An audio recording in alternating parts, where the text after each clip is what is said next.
Item ಯಾವುದೇ ಇರಲಿ try ಮಾಡಿ ಆಚಿ ಚಿಕನ್ ಮಸಾಲಾ. ಇಸ್ರೇಲ್ ಅಮೆರಿಕ ಜಂಟಿಯಾಗಿ ಇರಾನ್ ಮೇಲೆ ದಾಳಿ ನಡೆಸಿದ ಪರಿಣಾಮ ಇರಾನ್ನ ಸುಪ್ರೀಂ ಲೀಡರ್ ಖಮೇನಿ ಖತಮ್ ಆಗಿರ್ತಕ್ಕಂಥದ್ದು. ಈ ಖಮೇನಿ ನಿವಾಸದ ಮೇಲೆ ಬಾಂಬ್ಗಳ ಸುರಿಮಳೆಗೈಯಲಾಗಿತ್ತು ಅಂತಕ್ಕಂಥ ಮಾಹಿತಿ ಲಭ್ಯವಾಗ್ತಾ ಇದೆ.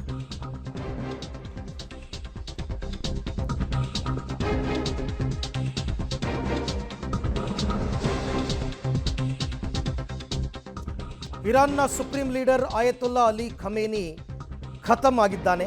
ದಾಳಿಯಲ್ಲಿ ಖಮೇನಿ ನಿವಾಸದ ಮೇಲೆ ಬಾಂಬ್ಗಳ ಸುರಿಮಳೆಗೈಯಲಾಗಿತ್ತು. ಟೆಹರಾನ್ನಲ್ಲಿರ್ತಕ್ಕಂಥದ್ದು ಅಂದರೆ ಇರಾನ್ನ ರಾಜಧಾನಿ ಟೆಹರಾನ್ನಲ್ಲಿರೋ ಖಮೇನಿ ನಿವಾಸವೇ ಉಡೀಸಾಗಿ ಹೋಗಿದೆ. ಇಸ್ರೇಲ್ ಜೆಟ್ ವಿಮಾನದಿಂದ ಬಾಂಬ್ಗಳ ಸುರಿಮಳೆಯಾಗಿತ್ತು. ಸುಮಾರು 30 ಬಾಂಬ್ಗಳ ಪ್ರಬಲ ದಾಳಿಗೆ ಖಮೇನಿ ಮಟ್ಯಾಶ್ ಆಗಿರುವಂಥದ್ದು. ಈಗ ಒಂದೊಂದೇ ಮಾಹಿತಿ ಬರ್ತಾ ಇದೆ. ಭಾರತೀಯ ಕಾಲಮಾನ ಬೆಳಗಿನ ಜಾವದಲ್ಲಿ ಈ ದಾಳಿ ನಡೆದಿರ್ತಕ್ಕಂಥದ್ದು. ದೃಶ್ಯದಲ್ಲಿ ತಾವೀಗ ನೋಡ್ತಾ ಇದ್ದೀರಾ ಯಾವ ಪರಿಪ್ರಮಾಣದಲ್ಲಿ ಇಸ್ರೇಲ್ ಜೆಟ್ ವಿಮಾನಗಳು ಬಾಂಬ್ ಸುರಿಮಳೆಗೈದಿದೆ ಅಂತ. ಸಭೆ ಮಾಡ್ತಾ ಇದ್ದ ಸಂದರ್ಭದಲ್ಲೇ ಆಯತುಲ್ಲಾ ಅಲಿ ಖಮೇನಿಯನ್ನು ಉಡೀಸ್ ಮಾಡಲಾಗಿದೆ. ಮುಂದಿನ ದಾಳಿ ಹೇಗಿರಬೇಕು ಅಮೆರಿಕ ವಿರುದ್ಧ ಇಸ್ರೇಲ್ ವಿರುದ್ಧ ಅಂತ ರಕ್ಷಣಾ ಸಭೆಯನ್ನು ನಡೆಸಲಾಗ್ತಾ ಇತ್ತು. ಆ ಸಂದರ್ಭದಲ್ಲೇ ನಡೆದಿರ್ತಕ್ಕಂಥ ದಾಳಿ ಇಸ್ರೇಲ್ನ ಜೆಟ್ ವಿಮಾನದಿಂದ ಬಾಂಬ್ಗಳ ಸುರಿಮಳೆಗೈದಿರ್ತಕ್ಕಂಥ ದೃಶ್ಯವನ್ನು ತಾವೀಗ ಗಮನಿಸ್ತಾ ಇದ್ದೀವಿ. ಓಕೆ, ಖಮೇನಿಯನ್ನು ಕೊಲ್ಲೋದಕ್ಕೆ ಯಾವ ರೀತಿ ಪ್ಲ್ಯಾನ್ ಮಾಡಲಾಗಿತ್ತು, ಯಾವ ರೀತಿ ದಾಳಿ ನಡೀತು, ಅದಕ್ಕೆ ಸಂಬಂಧಪಟ್ಟಂತಹ ದೃಶ್ಯಗಳನ್ನ ತಾವು ನೋಡ್ತಾ ಇದ್ದೀರಾ. ಇರಾನ್ನ ರಾಜಧಾನಿ ಟೆಹರಾನ್ನಲ್ಲಿ ಇದ್ದಂತಹ ಖಮೇನಿ ನಿವಾಸ ಮತ್ತು ಕಚೇರಿ ಎಲ್ಲವೂ ಕೂಡ ಒಂದೇ ಕಡೆ ಇದ್ದಿದ್ದು. ಅಲ್ಲಿ ದೊಡ್ಡ ಮಟ್ಟದ ಬಾಂಬ್ ದಾಳಿಯನ್ನು ಮಾಡಿತ್ತು ಇಸ್ರೇಲ್ನ ಜೆಟ್ ವಿಮಾನಗಳು. 30 ಬಾಂಬ್ಗಳನ್ನು ಪ್ರಯೋಗ ಮಾಡಲಾಗಿತ್ತು ಅಂತಕ್ಕಂಥದ್ದು ಕೂಡ ಮಾಹಿತಿ ಗೊತ್ತಾಗ್ತಾ ಇದೆ. ಈ ದಾಳಿಗೆ ಖಮೇನಿ ಅಲ್ಲಿಯೇ ಸಾವನ್ನಪ್ಪಿರುವಂಥದ್ದು. ಇಡೀ ಯುದ್ಧದ ಒಂದು ಭಾಗವಾಗೇ ಇತ್ತು ಖಮೇನಿಯ ಹತ್ಯೆ. ಖಮೇನಿಯನ್ನು ಕೊಲ್ಲಬೇಕು ಅಂತಕ್ಕಂಥದ್ದೇ ಉದ್ದೇಶವಾಗಿತ್ತು. ಅದಕ್ಕೋಸ್ಕರ ದೊಡ್ಡ ಮಟ್ಟದ ಪ್ಲ್ಯಾನ್ ಕೂಡ ನಡೆದಿತ್ತು ಅನ್ನೋದ್ರ ಬಗ್ಗೆ ಮಾಹಿತಿ ಬರ್ತಾ ಇದೆ. ಖಮೇನಿಯನ್ನು ಗುರಿಯಾಗಿಸಿಕೊಂಡಿದ್ದರು ಇಸ್ರೇಲ್ ಮತ್ತು ಅಮೆರಿಕ ಎರಡೂ ರಾಷ್ಟ್ರಗಳು. ಏಜೆಂಟರ ಮೂಲಕ ಖಮೇನಿ ಜಾಗವನ್ನು ಪತ್ತೆ ಹಚ್ಚಿ ಟಾರ್ಗೆಟನ್ನು ಮಾಡಲಾಗಿತ್ತು. ಇರಾನ್ನ ಭದ್ರತಾ ಪಡೆ ಜೊತೆ ಸಭೆಯನ್ನು ನಡೆಸ್ತಾ ಇದ್ದರು ಖಮೇನಿ. ಪ್ರಮುಖರ ಜೊತೆ ಸಭೆ ನಡೆಸ್ತಾ ಇದ್ದಾಗಲೇ ಈ ಬಾಂಬ್ ದಾಳಿ ನಡೆದಿದೆ ಅಂತಕ್ಕಂಥದ್ದು. ಈ ಸಂದರ್ಭದಲ್ಲಿ ರಕ್ಷಣಾ ಸಚಿವ, ರಕ್ಷಣಾ ಮುಖ್ಯಸ್ಥ ಎಲ್ಲರೂ ಕೂಡ ಮೃತಪಟ್ಟಿದ್ದಾರೆ. ಖಮೇನಿ ಜೊತೆಯಲ್ಲೇ ಖಮೇನಿಯನ್ನು ಗುರಿಯಾಗಿಸ್ಕೊಂಡೇ ದಾಳಿ ಮಾಡಿದ್ದು. ಗೊತ್ತಿತ್ತು ಒಂದು ದೊಡ್ಡ ಮಟ್ಟದ ಸಭೆ ನಡೀತಾ ಇದೆ ಅಂತ. ಹಾಗೆ ನೋಡೋಕ್ಕೋದ್ರೆ ನಿನ್ನೆ ಬೆಳಗಿನ ಜಾವ ಯಾವಾಗ ಇಸ್ರೇಲ್ ಮತ್ತು ಅಮೆರಿಕ ದಾಳಿಯನ್ನು ಆರಂಭ ಮಾಡ್ತೋ ಆಗಲೇ ಖಮೇನಿ ನಿವಾಸದ ಹತ್ತಿರ ಬಾಂಬ್ ದಾಳಿ ಆಗಿತ್ತು. ಆಗಲೇ ಆತನನ್ನು ಸುರಕ್ಷಿತ ಸ್ಥಳಕ್ಕೆ ಸ್ಥಳಾಂತರ ಮಾಡಿದ್ದೀವಿ ಅಂತ ಕೂಡ ಮಾಹಿತಿನ ಕೊಟ್ಟಿದ್ದರು. ಬಟ್ ಅದಾದ ನಂತರ ಆತ ಅಲ್ಲಿಯೇ ಸಭೆ ನಡೆಸ್ತಾ ಇರ್ತಕ್ಕಂಥದ್ದು. ಏಜೆಂಟರ ಮೂಲಕ ಸುದ್ದಿ ಮತ್ತು ಮಾಹಿತಿ ಗೊತ್ತಾಗುತ್ತೆ ಇಸ್ರೇಲ್ ಮತ್ತು ಅಮೆರಿಕಾಗೆ. ಆ ಸಂದರ್ಭದಲ್ಲಿ ದೊಡ್ಡ ಮಟ್ಟದ ದಾಳಿಯನ್ನು ನಡೆಸಿ, ಆ ದೃಶ್ಯದಲ್ಲಿ ತಾವು ನೋಡ್ತಾ ಇದ್ದೀರಲ್ಲ, ಈ ದಾಳಿಯನ್ನು ನಡೆಸಿ ಖಮೇನಿಯನ್ನು ಕೊಲ್ಲಲಾಗಿದೆ. ಖಮೇನಿಯ ಮೃತದೇಹವೂ ಕೂಡ ಪತ್ತೆಯಾಗಿದೆ. ಇದ್ರ ಬಗ್ಗೆ ಅಲ್ಲಿನ ಮಾಹಿತಿ ಕೂಡ ಅಲ್ಲಿನ ಅಧಿಕಾರಿಗಳಿಂದ ಲಭ್ಯವಾಗಿದೆ.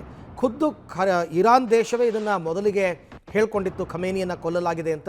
ಆಮೇಲೆ ಅಮೆರಿಕ ಮತ್ತು ಇಸ್ರೇಲ್ ಕೂಡ ಅದನ್ನು ಅಧಿಕೃತವಾಗಿ ಘೋಷಣೆಯನ್ನು ಮಾಡಿದ್ರು. ದೊಡ್ಡ ಮಟ್ಟದ ಪ್ಲ್ಯಾನ್ ಮಾಡಿಕೊಂಡು ಈ ರೀತಿ ಮಾಹಿತಿ ಬಂದಿರೋದು. ದೃಶ್ಯದಲ್ಲಿ ನೋಡ್ತಾ ಇದ್ದೀರಾ ಖಮೇನಿಯ ಅರಮನೆ ಹೇಗಿತ್ತು, ದಾಳಿಗೆ ಮೊದಲು ದಾಳಿಯ ನಂತರ ಹೇಗಾಗಿದೆ ಅಂತ. ದಾಳಿಗೆ ಮೊದಲು ಮನೆ ಇದ್ದದನ್ನು ತಾವು ಗಮನಿಸ್ತಾ ಇದ್ದೀರಲ್ಲ, ಇದೇ ಮನೆಯಲ್ಲೇ ಇರಾನ್ನ ಭದ್ರತಾ ಪಡೆಯ ಜೊತೆ ಆತ ಸಭೆ ನಡೆಸ್ತಾ ಇದ್ದು. ಈ ಬಗ್ಗೆ ಮತ್ತಷ್ಟು ಮಾಹಿತಿ ನನ್ನ ಕೊಲೀಗ್ ರಾಘು ಅವರಿಂದ ಪಡ್ಕೊಳ್ಳೋಣ. ರಾಘು, ಇಡೀ ಈ ದಾಳಿಯ ಒಂದು ಪ್ರಮುಖ ಘಟ್ಟ ಅಂತಂದರೆ ಖಮೇನಿಯನ್ನು ಕೊಲ್ಲಬೇಕು ಅನ್ನೋದೇ ಉದ್ದೇಶ ಆಗಿತ್ತು ಅಮೆರಿಕ ಮತ್ತು ಇಸ್ರೇಲ್ಗೆ. ಆದರೆ ಅಷ್ಟು ಸುಲಭದ್ದಲ್ಲ ಅದು. ಯಾಕೆಂದರೆ ಬಹಳ ರಹಸ್ಯ ಸ್ಥಳಗಳಲ್ಲಿ ಆತನನ್ನು ಇರಿಸಲಾಗಿದೆ ಅನ್ನೋ ಮಾಹಿತಿ ಕೂಡ ನಿನ್ನೆ ಲಭ್ಯ ಆಗ್ತಾ ಇತ್ತು. ಬಟ್ ಅದನ್ನು ಪತ್ತೆ ಹಚ್ಚಿದ್ದು ಹೇಗೆ, ಅಟ್ಯಾಕ್ ಹೇಗಾಗಿತ್ತು, ಯಾವ ಥರ ನಡೆದಿತ್ತು ಓವರಾಲ್ ಪ್ಲ್ಯಾನ್? ಅರವಿಂದ್, ನಿಜಕ್ಕೂ ಕೂಡ ಒಂದು ದೊಡ್ಡ ಹೋರಾಟವನ್ನು ಅಂದರೆ ದೊಡ್ಡ ಪ್ಲಾನನ್ನು ಮಾಡಿಕೊಂಡೆ ಈ ಹೋರಾಟಕ್ಕೆ ಅಮೆರಿಕ ಜೊತೆಗೆ ಇಸ್ರೇಲ್ ಎರಡೂ ಕೂಡ ಇಳಿದಿದ್ದಂಥದ್ದು. ಈ ಹಿಂದೆ ಕಳೆದ ಕೆಲ ತಿಂಗಳ ಹಿಂದಷ್ಟೇ ಒಂದು ದೊಡ್ಡ ಪ್ರಮಾಣದ ಇದೇ ರೀತಿಯಾದಂಥ ಹೋರಾಟ ಆರಂಭ ಆಗಿರುತ್ತೆ.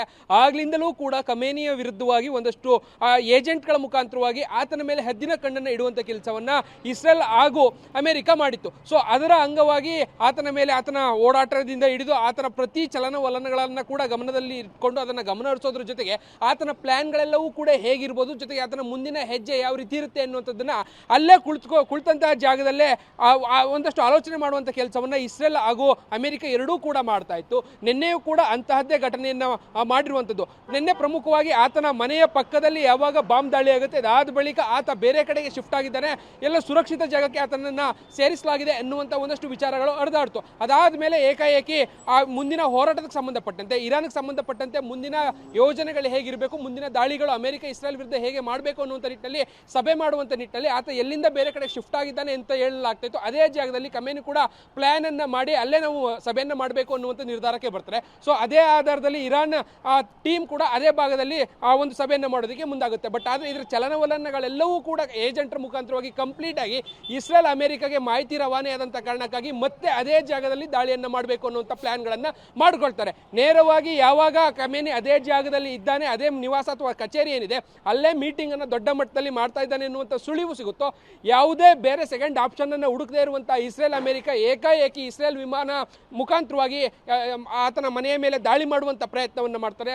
30ಕ್ಕೂ ಹೆಚ್ಚು ಬಾಂಬ್ಗಳಿಂದ ಏಕಾಏಕಿ ಆತನ ಮನೆ ಮೇಲೆ ದಾಳಿಯನ್ನು ಮಾಡ್ತಾರೆ. ಕಾರಣ ಇಷ್ಟೇ, ಬಹಳ ದೊಡ್ಡದಾದಂಥ ಕಟ್ಟಡ ಇರುತ್ತೆ, ಎಲ್ಲಿಂದ ಎಲ್ಲಿಗೆ ಬೇಕಾದರೂ ಆತ ತಪ್ಪಿಸ್ಕೊಳ್ಬೋದು ಅನ್ನುವಂಥದ್ದು ಕೂಡ ಇಸ್ರೇಲ್ಗೆ ಗೊತ್ತಿತ್ತು. ಸೊ ಅದೇ ಕಾರಣಕ್ಕಾಗಿ ಯಾವುದೇ ಕಾರಣಕ್ಕೂ ಆತ ಬಚಾವಾಗಬಾರ್ದು ಅನ್ನುವಂಥ ಕಾರಣಕ್ಕಾಗಿ ಅಷ್ಟು ದೊಡ್ಡ ಪ್ರಮಾಣದ ದಾಳಿಯನ್ನು ಮಾಡುವಂಥ ನಿಟ್ಟಿನಲ್ಲಿ 30ಕ್ಕೂ ಹೆಚ್ಚು ಬಾಂಬ್ಗಳನ್ನು ಆತನ ಮನೆ ಮೇಲೆ ಹಾಕುವಂಥ ಪ್ಲಾನನ್ನು ಮಾಡಿ ಅದನ್ನು ಎಕ್ಸಿಕ್ಯೂಟ್ ಕೂಡ ಮಾಡ್ತಾರೆ. ಸೊ ಅದರಲ್ಲಿ ಇಸ್ರೇಲ್ ಅಮೆರಿಕ ಎರಡೂ ಕೂಡ ಒಂದು ರೀತಿಯಲ್ಲಿ ಗೆದ್ದ ಹಾಗೆ ಆಗುತ್ತೆ. ಖಮೇನಿಯನ್ನು ಸಾಯಿಸುವಂಥ ಕೆಲಸವೂ ಎಲ್ಲವೂ ಕೂಡ ಆಗುತ್ತೆ. ಪ್ರಮುಖವಾಗಿ ಅಲ್ಲಿ ಒಂದಷ್ಟು ಉನ್ನತ ಮಟ್ಟದ ಅಧಿಕಾರಿಗಳ ಸಭೆ ಕೂಡ ಆಗ್ತಾ ಇತ್ತು. ಮುಂದಿನ ಇಸ್ರೇಲ್ ಅಮೆರಿಕದ ವಿರುದ್ಧ ಹೋರಾಟ ಹೇಗಿರಬೇಕು, ಪ್ರತಿದಾಳಿಗಳನ್ನು ಹೇಗೆ ಮಾಡಬೇಕು ಅನ್ನುವಂಥ ನಿಟ್ಟಿನಲ್ಲಿ ತಯಾರಿಗಳನ್ನು ಮಾಡುವಂಥ ಸಭೆ ಕೂಡ ಅದಾಗಿತ್ತು. ಸೊ ಅಲ್ಲೆಲ್ಲರೂ ಕೂಡ ರಕ್ಷಣೆಗೆ ಸಂಬಂಧಪಟ್ಟಂತವ್ರು ಇರ್ಬೋದು, ಜೊತೆಗೆ ಆಯಾ ಇಲಾಖೆಗಳಿಗೆ ಸಂಬಂಧಪಟ್ಟಂತ ಉನ್ನತ ಅಧಿಕಾರಿಗಳೆಲ್ಲರೂ ಕೂಡ ಇದ್ರು.